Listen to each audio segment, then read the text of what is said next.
Hello everyone, আসসালামু আলাইকুম। সবাইকে আমন্ত্রণ জানাচ্ছি আমাদের নিয়মিত আয়োজন নারী উদ্যোক্তার সাফল্য অনুষ্ঠানে এবং সাথে আছি আমি হাসিনা আনসার নাহার।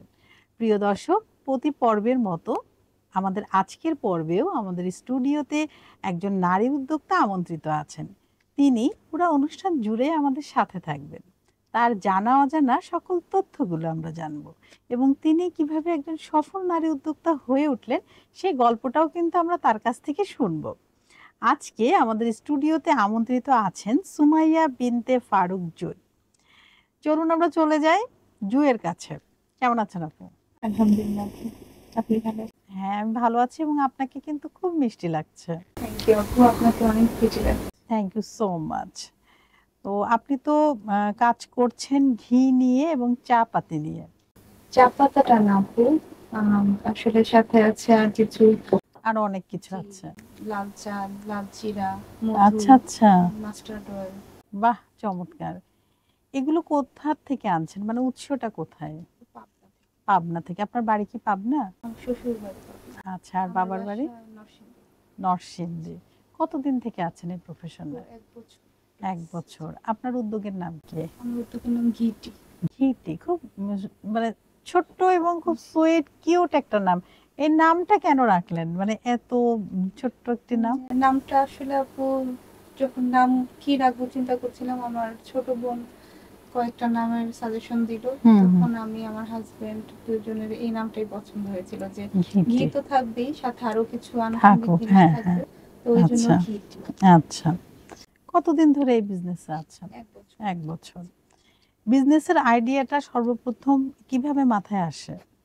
তো আমার বাবা বিজনেসম্যান ছিল, তো তখন থেকেই বিজনেসের প্রতি আমার যে ভালো লাগাটা ছিল। আর আমার বিয়ের পর আমার রিলেটিভসরা দেখা যেত যে বলতো পাবনা থেকে ঘি এনে দাও। তো ওই তখন থেকেই মাথায় আইডিয়াটা আসে যে আমরা চাইলে পাবনা থেকে ঘি এনে বিজনেস করতে পারি।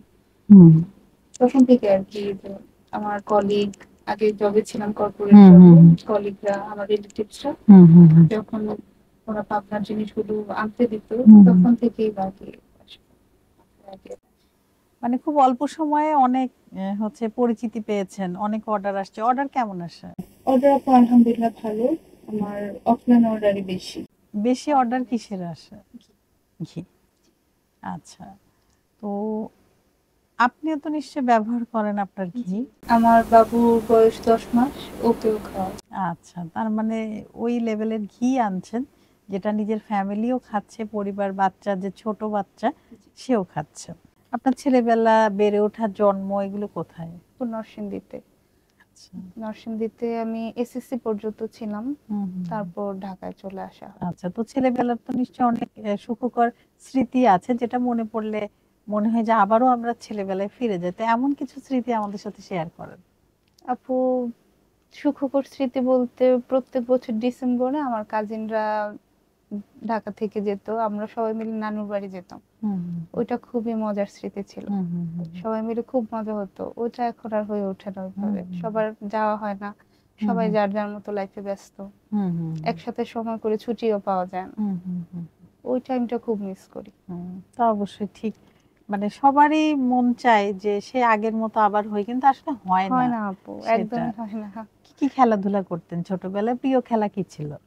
আপু, খেলাধুলা ওইভাবে আসলে হয়নি। আমরা আমাদের বাসাটা থেকে অন্য আশেপাশে বাসা কম ছিল, তো আমাদের সমবয়সী মানুষও কম ছিল, ওইভাবে খেলাধুলা হয়নি। কিন্তু আমার বোন, আমরা টুইন, তাই আমরা বাসায় নিজেরা নিজেরা একসাথে আচ্ছা ভালোই আচ্ছা টাইম স্পেন্ড করেছি। আচ্ছা, তাহলে তো মানে আপনার আম্মাকে কম জ্বালিয়েছেন, নিজেরাই খেলাধুলা করেছেন না, না? আম্মু জব করে। আচ্ছা আচ্ছা তো আমার বাবাও অনেক সময় দিত আমাদেরকে। আচ্ছা আচ্ছা বাবা এখন নেই, বাবা খুব সময় দিত আমাদেরকে। আচ্ছা, উনি মারা গিয়েছেন কবে? 2009 সালে। 9 সালে। আম্মু তো আছেন?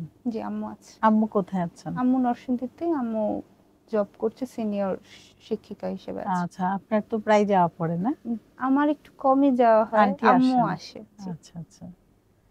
তো আন্টি নিশ্চয়ই অনেক গর্বিত হয় যা ওনার মেয়ে এতগুলো কাজ সামলিয়ে আবার নিজের বিজনেস পরিচালনা করছেন। কি জি, বলেন, উৎসাহ দেন? জি অবশ্যই, আম্মু অনেক উৎসাহ দেয়। আচ্ছা, আর আপনার হাজবেন্ড তো উৎসাহ জি দিচ্ছেনই, জি শ্বশুর বাড়ির সবাইও সাপোর্ট করছে, মানে পুরাটাই পজিটিভ জি একটা ব্যাপার। পজিটিভ আপু। তো অনেক সময় হয় যে আমাদের অনেক উদ্যোক্তা আগাতে চায়, কিন্তু এই যে নেগেটিভ কমেন্টস গুলো আসে, অনেক সময় দেখা যায় যে পরিবার থেকেও খুব একটা সাপোর্ট করে না, আবার আত্মীয় স্বজনও বিরূপ মনোভাব দেখায়। তো সেক্ষেত্রে আসলে করণীয় কি? আপু আসলে এইসব ধরে বসে থাকলে হবে না, হুম হুম হুম অবশ্যই সামনে আগাতে চাইলে হুম পজিটিভ মেন্টালিটি নিয়ে আগাতে হবে। হুম হুম নেগেটিভিটি তো আসবেই, হুম কিন্তু হুম। ওগুলোকে ইগনোর করেই সামনে দেখতে হবে। এবং যারা শুভাকাঙ্ক্ষী তো নিশ্চয়ই থাকেই, দু একজন অবশ্যই। যারা থাকে তাদের সাথে আমার মনে হয় একটু যোগাযোগ রাখতে জি হবে, জি তাদের থেকে উৎসাহ নিতে হবে। জি সবচেয়ে ভালো মনে হয় যে ভালো ইন্সপায়ার হওয়া হ্যাঁ, যায়। যদি একজন পরামর্শক থাকে, জি হ্যাঁ, তার কাছ থেকে কিন্তু চাইলেই আমরা আমাদের যাবতীয় কাজের পরামর্শ নিতে পারি। একজন পরামর্শক একটা উদ্যোক্তার জন্য খুব ইম্পর্টেন্ট বলে জি আমি আপু। মনে করি। সে হতে পারে তার পরিবারের কেউ, অথবা বন্ধু বান্ধব, অথবা হচ্ছে সমাজের কেউ, এমন ব্যক্তি যিনি অনেক পড়ালেখা গবেষণা, মানে ভালো বুদ্ধি দিতে জি জি পারবেন এরকম।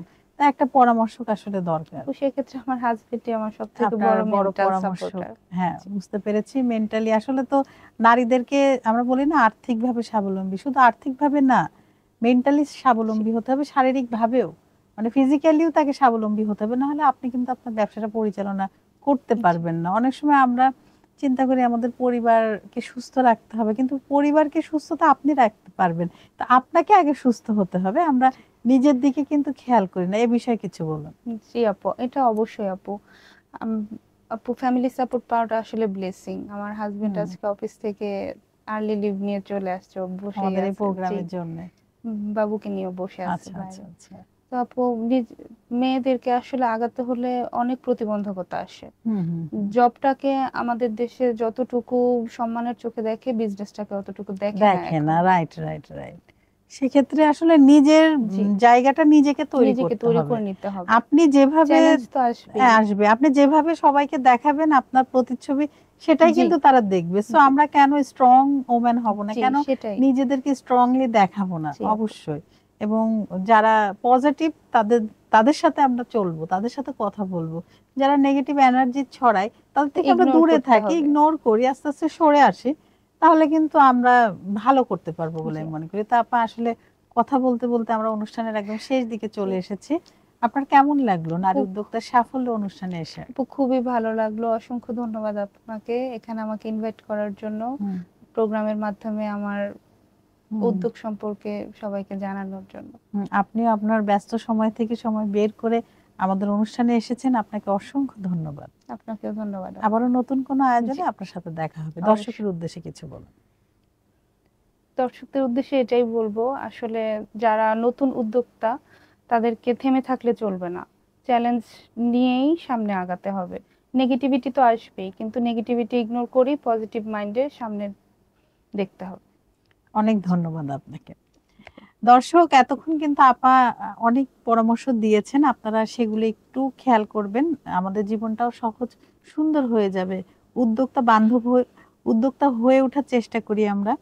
দর্শক, আপনারা যারা এতক্ষণ আমাদের সাথে ছিলেন, আমাদের পাশে ছিলেন, আপনাদের সবাইকে অসংখ্য ধন্যবাদ। আপনারা চাইলেই কিন্তু আমাদের এই অনুষ্ঠানে অ্যাটেন্ড করতে পারেন। সেক্ষেত্রে আমাদেরকে ইনবক্স করতে পারেন, অথবা ইমেল করতে পারেন, অথবা আমার এই পোস্টের কমেন্ট বক্সে আপনারা কমেন্ট করতে পারেন। আমাদের অফিস থেকে আপনাদের সাথে যোগাযোগ করবে। দর্শক, প্রতি পর্বে কিন্তু আমাদের প্রত্যাশা থাকে নারীর স্বাবলম্বিতা এবং নারীর সফলতা। সফলতায় নারীর জীবন ভরে উঠুক, এই কামনায় আজকের মতো আমি হাসিনা আনসার নাহার এখানেই শেষ করছি। আবারও নতুন কোনো অতিথিকে নিয়ে আপনাদের সবার মাঝে আমি হাজির হব। ততক্ষণ পর্যন্ত সবাই ভালো থাকুন, সুস্থ থাকুন এবং আমাদের সাথে থাকুন। আল্লাহ হাফেজ।